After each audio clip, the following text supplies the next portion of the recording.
샬롬. 우리 성도님들의 마음속에 하나님만이 주실 수 있는 평화가 가득하기를 주님의 이름으로 축원합니다. 기쁜 안식일에 여러분 마음에 평화를 얻으시고 또 안식하시고 또 상처난 영혼들이 치유되는 기쁨의 안식일 되시기를 간절히 바라겠습니다. 자, 오늘은 한계인식 9번째 시간, 오늘은 무력감에 사로잡힐 때라는 제목으로 말씀의 은혜를 나누도록 하겠습니다. 제가 2003년 1월자 American Psychologist Journal에서 아주 재미있는 연구 논문을 보게 되었습니다. 이런 제목의 기사입니다. 남자다움, 그리고 도움 추구의 정황들. 제가 이 연구를 읽어보니까 이런 내용이에요.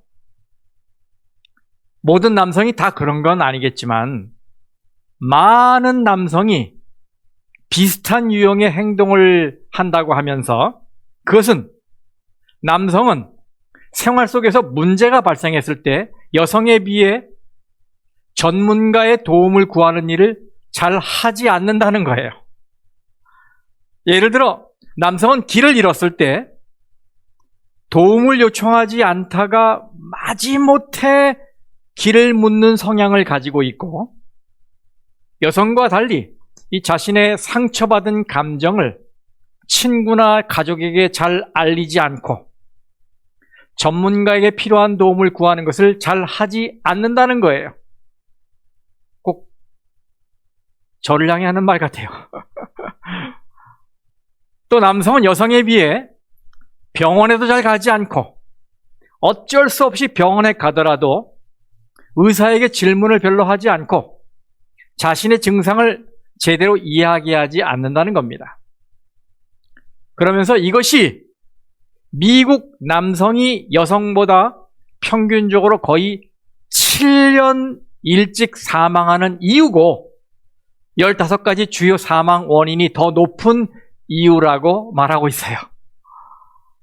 네, 전통적으로 남성은 여성에 비해 독립심이 강하고 자기 의존도가 높습니다.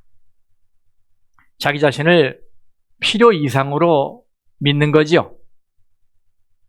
이것은 미국 남성에 대한 연구이지만 우리 한국 남성도 거의 비슷하지 않나 생각합니다. 전 어릴 적에는 남자라면 뭐든 스스로 할 줄 알아야 한다라는 말을 많이 들었어요. 그러다 보니까 남자다움을 능력과 동일시하는 경향이 있고, 조금이라도 자기 힘으로 해낼 가능성이 보이면 남에게 도움을 구하지 않고 자기 혼자 끝까지 해내려는 남성들이 많아요. 그러다 보니까 때로는 힘에 못 미치는데도 남자의 알량한 자존심을 지키려다 낭패를 보는 경우가 종종 있지요. 우리 문화권에서는 남에게 구차하게 도움을 구하지 말고 자신의 운명은 자기가 개척할 줄 알아야 한다는 사상이 깊이 뿌리내려 있습니다. 그래서 사람들은 이 격언을 참 좋아해요. 하늘은 스스로 돕는 자를 돕는다. 2017년 5월 기독교 여론조사기관인 바나 리서치에 따르면 미국의 기독교인들 중에서 52%나 되는 많은 신자들이 우리가 방금 했던 하나님은 스스로 돕는 자를 돕는다라는 말이 성경의 가르침이라고 믿고 있다는 거예요. 여러분, 이것이 성경의 가르침입니까? 하나님은 스스로 돕는 자를 돕는다. 성경에 나오는 말이에요? 아니죠. 오히려 하나님은 스스로 도울 수 없다고 깨달은 자를 도우신다는 것이 성경의 사상입니다. 바로 이게 복음이지요. 예수님은 스스로 선을 행할 수 없고 구원할 수도 없는 인간을 구원하시기 위해 이 땅에 오셨어요. 그래서 철저히 무력감을 느끼고 자기 자신이 끝에 이르렀다고 느낄 때 거기서 우리가 그렇게 해도 절실하게 필요로 하는 도움을 주려고 서 계신 예수 그리스도를 만나게 되는 것입니다. 요한복음 5장에는 이 점을 증명해주는 여러 성경 이야기 중에 하나가 소개되고 있어요. 그것은 38년 동안 누워있는 한 병자에 대한 이야기입니다. 그 말씀을 읽어보겠습니다. 요한복음 5장 1절부터입니다. 그 후에 유대인의 명절이 되어 예수께서 예루살렘에 올라가시니라. 예루살렘에 있는 양문 곁에 히브리 말로 베데스다라 하는 못이 있는데 거기 행각 5이 있고 그 안에 많은 병자, 맹인, 다리 저는 사람, 혈기 마른 사람들이 누워 물의 움직임을 기다리니 이는 천사가 가끔 못에 내려와 물을 움직이게 하는데 움직인 후에 먼저 들어가는 자는 어떤 병에 걸렸든지 낫게 되밀어라. 5절 거기 38해 된 병자가 있더라. 예수께서 그 누운 것을 보시고 병이 벌써 오래된 줄 아시고 이르시되 네가 낫고자 하느냐? 병자가 대답하되 주여 물이 움직일 때에 나를 못에 넣어주는 사람이 없어 내가 가는 동안에 다른 사람이 먼저 내려가나이다. 예수께서 이르시되 일어나 네 자리를 들고 걸어가라 하시니 그 사람이 곧 나아서 자리를 들고 걸어가니라. 여러분 생각해 보십시오. 38년 된 병자입니다. 38년은 일로 환산해 보니까 무려 13,870일이에요. 그 긴 세월 동안 이 병자는 걸어서 원하는 것을 가보지 못했고 필요한 것을 스스로 구하지도 못했습니다. 정말 무력하게 살아온 사람이에요. 여러분, 이 사람도 기적을 꿈꾸던 시절이 있었을까요? 네, 분명히 있었을 거예요. 어릴 적 동네 꼬마들에게 실컷 놀림을 당한 날 밤에 잠자리에 누워서 내일은 제발 강한 다리를 갖고 깨어나기를 간절히 소망하며 두 손을 모았을 거예요. 하지만 아침에도 그 다음날 아침에도 기적은 일어나지 않았습니다. 그렇게 40년 가까운 세월이 흐르는 사이에 이 병자의 마음은 돌처럼 굳어졌습니다. 이제는 기도를 멈추고 소망을 버린 지 오래입니다. 그는 무력감이라는 현실을 운명으로 받아들였어요. 꽤 오래된 논문입니다만 1967년에 펜실베이니아 대학의 박사과정에 있던 마틴 셀리그만이 주축이 된 팀에서 24마리의 개를 대상으로 실험을 했어요. 자, 보세요. 개들을 8마리씩 A, B, C 세 그룹으로 나눈 후에 A그룹의 개들에게는 전기 충격을 가할 때 이 개가 자기 코로 앞에 있는 차단 장치를 누르면 그 전기 흐름이 끊어지도록 해놓았어요. 그리고 B그룹의 개들에게는 똑같이 고통스러운 전기를 흘려보냈지만 전기를 끊을 수 있는 방법을 주지 않았어요. C그룹의 개들에게는 아무런 전기 고통을 가하지 않았습니다. 이렇게 24시간을 보낸 후에 셀리그만은 장애물만 넘으면 전기 충격을 피할 수 있는 상자에 개들을 재배치했습니다. 그리고 모든 개에게 똑같이 전기 충격을 주었어요.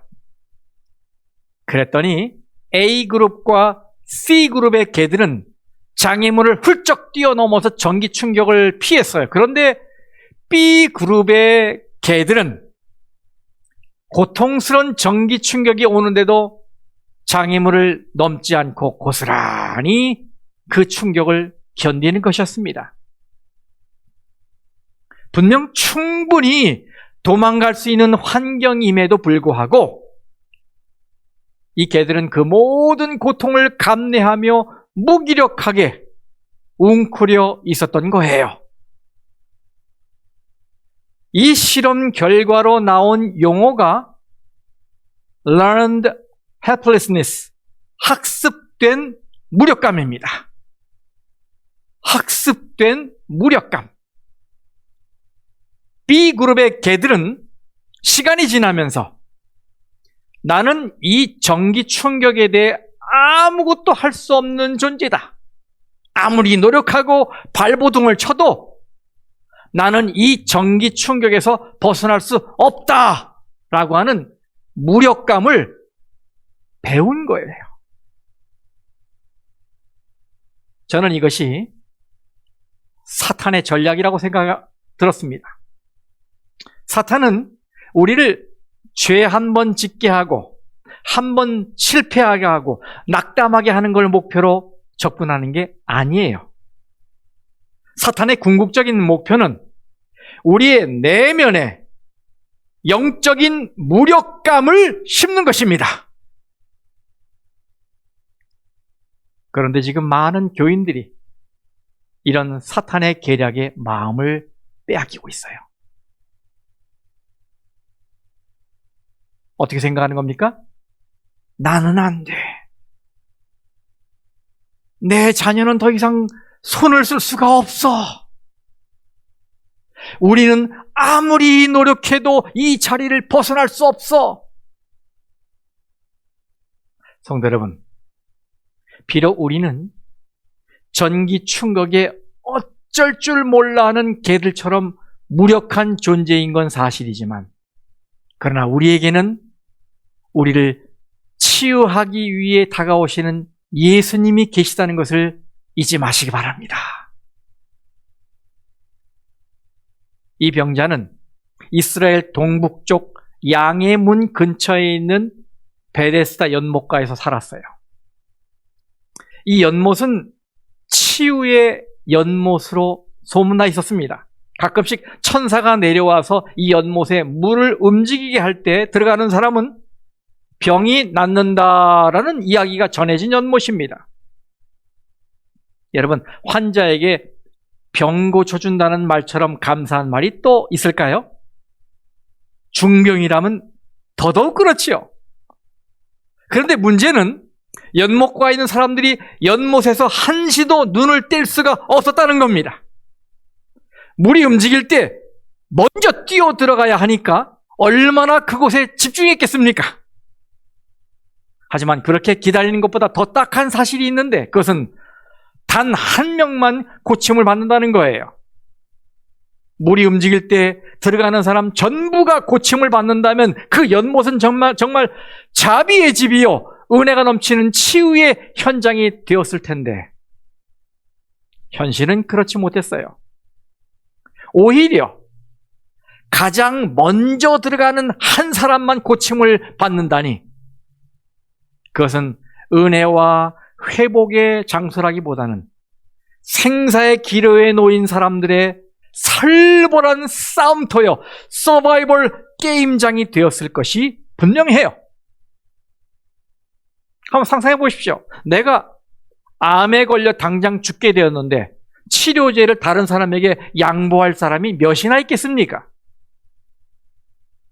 내 자식이 병에 걸려 죽게 되었는데 다른 사람에게 생명의 기회를 내줄 사람이 몇이나 있겠어요? 결코 쉽지 않은 일이죠. 그래서 경쟁에서 이겨야만 살아남을 수 있는 곳, 그곳이 바로 이 베데스다 연못이었어요. 그런데 이쯤에서 이 병자의 마음 상태, 그리고 이 병자의 동기가 궁금해집니다. 그는 아직도 물이 움직일 때마다 들어가려고 애쓰고 있었을까? 그 많은 실패의 과정을 매년 겪으면서 아직까지도 물에 뛰어들어가고 싶은 마음이 남아있었을까?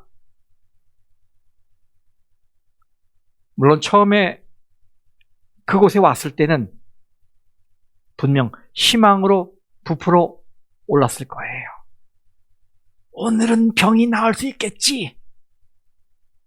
이 병자는 행복한 상상과 행인들이 던져주는 동전 몇 푼으로 하루하루를 버텼을 것입니다. 하지만 실망의 시간이 계속되자 더 이상 기대감을 가질 수가 없었어요. 이제는 손 위에 떨어지는 동전 몇 입 외에는 더 바라는 게 없게 된 거예요. 그런데 감사한 건 이런 병자에게, 이렇게 무기력함에 쩔어 있는 이 병자에게 예수님이 다가가신 것입니다. 예수님은 이 병자의 스토리를 처음부터 끝까지 다 알고 계셨어요. 그래서 이렇게 질문하셨습니다. 요한복음 5장 6절. 예수께서 그 누운 것을 보시고 병이 벌써 오랜 줄 아시고 이르시되 네가 낫고자 하느냐. 네가 낫고자 하느냐. 가만히 생각해 보니 정말 이상한 질문입니다. 여러분, 이 남자는 지금 중병에 걸려 하루 종일 연못가에서 죽치고 있어요. 그런데 그에게 예수님이 네가 낫고자 하느냐라고 질문하시는 거예요. 여러분, 이 질문이 과연 이치에 맞는 질문일까요?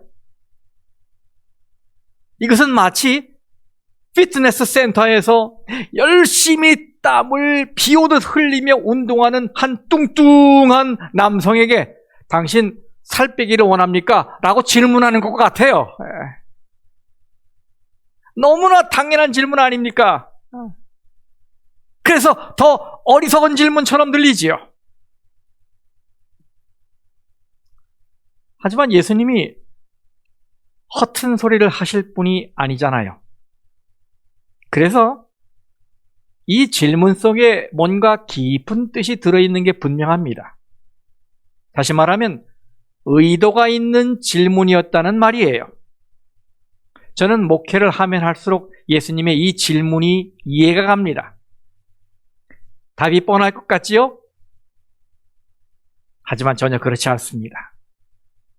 우리 주위에는 실제로 치료를 원하지도 않으면서 연못주의를 배회하는 사람들이 생각보다 많습니다. 교회에는 나오지만 하나님을 절실히 필요로 하는 사람들이 의외로 적어요. 이 병자는 40년 가까이 그렇게 살다 보니 그 생활에 완전히 젖어들었어요. 적응되었어요. 그는 나름 구걸하며 살아가는 법을 터득했습니다.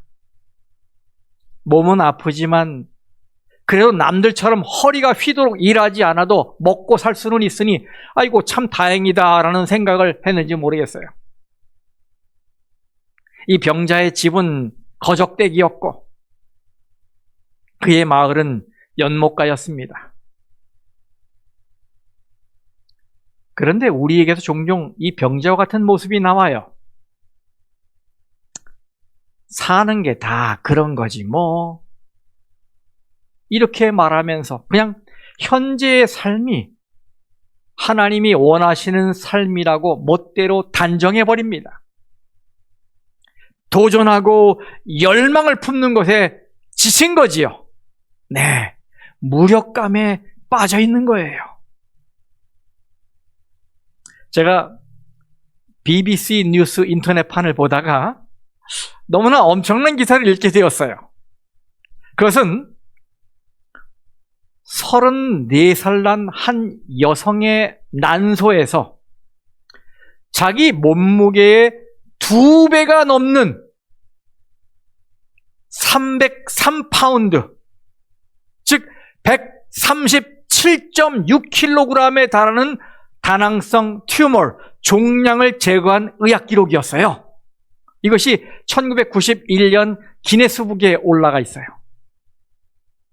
이름이 밝혀지지 않은 이 여성은 2년 동안 도움이 필요한 상황인데도 이 홀로 있는 것에 대한 공포를 느끼는 광장공포증이라는 게 있더만요. 그 광장공포증을 앓으며 집에서 누워 지냈어요. 자신의 몸에 이상 증세가 있는 걸 알았지요. 그런데 이 여인이 그냥 저절로 없어지겠지, 이런 막연한 생각에 도움을 구하지 않았다고 합니다. 이 여인의 종양이 얼마네요? 자기 몸무게 2배입니다. 137kg, 303파운드. 이 거대한 종양 덩어리를 이 스탠포드 대학의 메디컬 센터의 교수들에 의해서 6시간 동안 수술을 거치며 제거됐어요. 실로 끔찍한 모습이 아닐 수 없습니다. 이 여성과 마찬가지로 어떤 분들은 우리 집의 재정 상태가 저절로 좋아지겠지라고 하는 막연한 기대감을 가지고 돈을 소비합니다. 그 사이에 신용카드 빚은 계속 쌓여만 갑니다. 네, 종양이 계속 커지는 거예요. 어떤 분들은 사춘기에 접어든 딸이 알아서 정신을 차릴 거라 생각합니다. 하지만 딸은 계속해서 방탕의 길을 갑니다. 못된 친구들과 어울리면서 하루가 다르게 하나님에게서 멀어져만 갑니다. 그러나 부모들은 참고 기다리기로 결심해요. 네, 그런 사이에 종양이 계속 커지는 것입니다. 어떤 분들은 상처를 들 쑤셔대지만 않으면 자기들 부부 사이의 문제가 언젠가는 괜찮아질 거라는 막연한 기대감을 가지고 삽니다. 부부 사이의 문제는 남이 관여할 문제가 아닌데 왜 자꾸 도움을 구하라고 하는지 모르겠다며 이게 문제를 방치해요. 그러는 사이에 부부 사이의 종양이 점점 자라갑니다. 도움을 요청하고 싶은 생각이 왜 안 들겠습니까? 하지만 자존심이 가로막는 것이지요. 자신을 바라보니 창피하다는 생각이 앞서는 것입니다. 도움을 요청하려면 수치스러움을 감수해야 하고 있는 모습 그대로 나아가서 문제를 숨김없이 다 드러내야 하는데 이게 어디 쉬운 일입니까? 생판 모르는 의사에게 치부를 드러내는 것이 이게 어디 쉬운 일이에요? 상담자에게 은밀한 이 부부의 세계를 드러내는 일이 쉬운 일입니까? 우리 아들, 딸의 문제를 그 누구에게 알리는 것이 쉬운 일입니까? 누구에게 털어놓았다가 그냥 소문이라도 퍼지면 아마 이런 생각을 하지 않겠어요? 그 여인도 도움이 필요하다는 것을 알았을 거예요. 하지만 종양의 크기가 문제였어요. 그렇게 큰 종양 덩어리를 남에게 보이는 것이 창피했던 거예요. 도움을 요청하면 의사들이 자신을 동물원의 원숭이처럼 구경할 것만 같았습니다. 그래서 도움을 요청하지 않고 기다리다 문제를 키웠던 거예요. 마찬가지로 우리도 그런 생각을 하다가 소리 없이 종양 덩어리를 키우고 있는 겁니다. 예수님의 질문에 이 병자가 대답합니다. 요한복음 5장 7절, 병자가 대답하되 주여, 물이 움직일 때에 나를 못에 넣어주는 사람이 없어 내가 가는 동안에 다른 사람이 먼저 내려가나이다. 길게 말했지만 한마디로 말하면 불가능한 일입니다 라는 말이지요. 바로 자신의 무력감을 표현한 거예요. 주님, 저는 끝에 와 있습니다. 저 스스로는 아무것도 할 수 없습니다. 이런 말이에요. 이때 예수님이 말씀하셨습니다. 8절에 일어나 네 자리를 들고 걸어가라. 이 한 문장에 3개의 행위 동사가 들어있어요. 일어나, 들고, 걸어가라. 예수님은 그가 수동적인 자세에서 능동적인 자세로 마음을 바꾸길 바라셨습니다. 이 말씀에, 이 확신 넘치는 권위가 있는 말씀에 병자는 믿음이 생겨났어요. 주님의 말씀을 순종해야겠다는 마음이 일어났어요. 그리고 그가 주님의 말씀대로 그렇게 하자! 그의 온 몸이 반응을 보였습니다.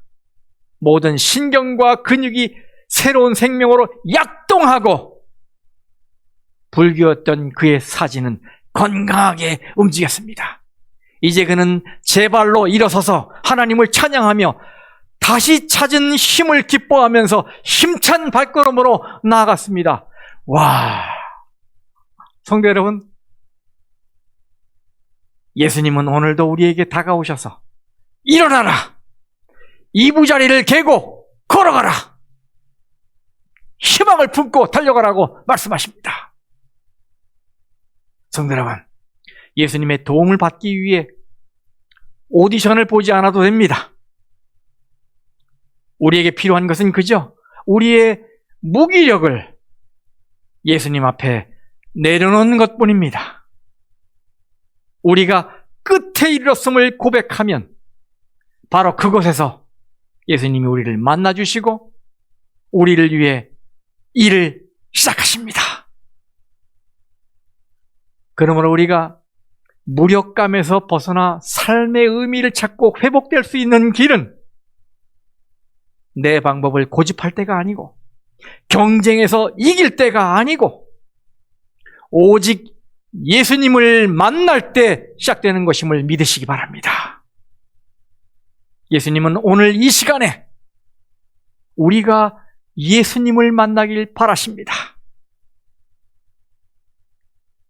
요한복음 5장의 병자는 심지어 38년도 너무 늦은 것이 아님을 경험했어요. 사실 하나님에게는 38년이든 76년이든 겨우 38초든 아무런 상관이 없습니다. 그저 하나님이 좋아하시는 시간은 바로 지금입니다. 바로 지금. 그러니 성도 여러분, 지금 여러분의 끝에 도달했다는 한계를 하나님 앞에 그대로 내놓고 하나님께 도움을 구하시길 바랍니다. 여기 영감의 글에 이런 말씀이 있어요. 시대소망 203쪽입니다. 예수께서는 그대에게 건강과 평안 가운데서 이런 서라고 명하신다. 그대가 완쾌됐다고 느껴질 때까지 기다리지 말라. 그의 말씀을 믿으라. 그리하면 그 말씀이 이루어질 것이다. 그대의 의지를 그리스도의 편에 두라. 그를 섬기고자 뜻을 세우고 그 말씀에 의지하여 행동할 때에 그대는 힘을 얻을 것이다. 여러분, 예수님이 십자가에 달리셨을 때 바로 곁에 또 다른 강도도 죽어가고 있었습니다. 여러분, 그 강도의 처지를 생각해 보세요. 손과 발에 못이 박힌 채 성난 군중의 저주를 받으며 생명을 잃고 있는 상황입니다. 죽어가는 상황입니다. 여러분, 이것보다 더 무기력한 상황이 또 있을까요? 그런데 이 강도는 아직 늦지 않았다는 것을 깨닫고 예수님께 도움을 요청합니다. 여러분 잘 아시죠? 그 결과 어떻게 되었습니까? 그 강도는 비록 비참한 인생을 살았지만 마지막 숨이 끊어지기 직전에 예수님으로부터 인생 최고의 순간을 선물 받게 됩니다. 바로 지금. 어떻게 살았든지 상관없이 바로 지금 우리 주님이 일어나라고 말씀하십니다. 여러분, 옛 복음성가 중에 일어나 걸어라 라는 찬양 잘 아시죠? 다른 제목으로는 나의 등 뒤에서로 알려져 있죠. 이것은 이 최용덕이라는 분이 절망과 무력감 속에 살다가 하나님의 은혜로 다시 일어나는 그 경험을 이 가사로 만든 찬양이라고 합니다. 나의 등 뒤에서 나를 도우시는 분, 나의 인생길에서 지치고 고나여 매일처럼 주저앉고 싶을 때 나를 밀어주시네. 일어나 걸어라 내가 새 힘을 주리니 일어나 너 걸어라 내 너를 도우리. 저는 여러분 모두가 예수님이 여러분에게 이렇게 말씀하시는 음성을 듣길 바랍니다. 일어나라. 믿음을 갖고 순종하라. 네가 깔고 앉아있는 이 거적대기에서 네 절망에서 일어나 다시 걸어라. 아직 늦지 않았다. 아니, 지금 이 순간이야말로 가장 완벽한 시간이다. 바로 지금 네가 나를 만나길 원한다. 무기력한 현재의 삶을 그대로 나에게 내려놓으라. 그리고 그저 도움을 요청해라. 무력할수록 더 좋다. 왜냐하면 무력할수록 내가 주는 도움에 더 마음을 열 테니 말이다. 너의 끝이야말로 내가 너를 위해 시작하는 지점이 될 것이다. 성도 여러분, 예수님이 지금 여러분에게 하시는 이 말씀을 귀를 열고 들으시기 바랍니다. 그리고 이 약속을 받아들이고 오늘 축 처져 살고 있는 이 무력감, 이 절망이라고 하는 거적대기를 들고 일어나서 걸으시기를 바랍니다. 그래서 여러분의 마음에 이 병자처럼 하늘의 생명과 힘을 찾고 힘찬 인생을 새롭게 시작하시게 되기를 간절히 바라며 오늘 말씀을 마치겠습니다.